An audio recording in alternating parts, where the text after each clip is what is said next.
Non-violent communication. The theory of non-violent communication provides us with a number of techniques to help us stay in control of difficult situations. All too often, our emotions take over and cause us to lose our temper or get upset. Often, bizarrely enough, a conversation in which we don't show enough assertiveness turns into a downright slanging match because we don't have the necessary tools at hand to express our emotions correctly. We could distinguish between two forms of communication, the jackal and the giraffe. The giraffe is open, respectful, assertive, and not judgmental. The jackal interprets, accuses, judges, reproaches, and manipulates. If we want to create a rapport when communicating, we better leave the jackal in a cage and release our inner giraffe. Let's have a closer look at a technique to do exactly that. The method of non-violent communication comprises 4 consecutive steps. The first one is observation. Stick to the facts. Do not interpret. Do not judge. All you do is observe and put in words what you're observing.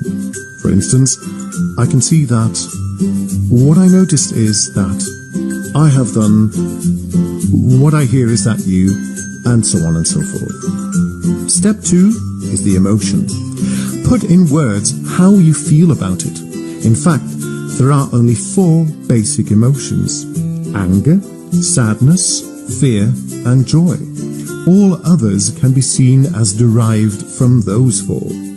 So use sentences such as, I feel hurt, or I'm deeply touched, or I'm very disappointed, or this irritates me, and so on. Step 3 is about the need. Express what you find important, what you need, which values you adhere to, what you would appreciate to see respected. Phrases such as, I've always found it important to, or I would like, or what counts for me is that, are going to do that for you. Step 4 is your request. Point out unambiguously what you expect from the other person. What are your concrete desires or suggestions in this context?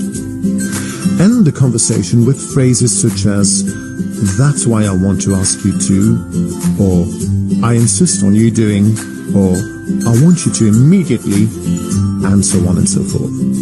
Let's have a look at an example. A colleague has asked for a few days' leave without discussing this with you beforehand. This messes up the planning which you have so meticulously drawn up.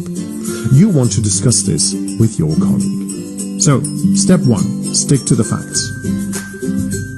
I've noticed that you've applied to our manager for leave without seeing me first. Step 2, express how you feel about that.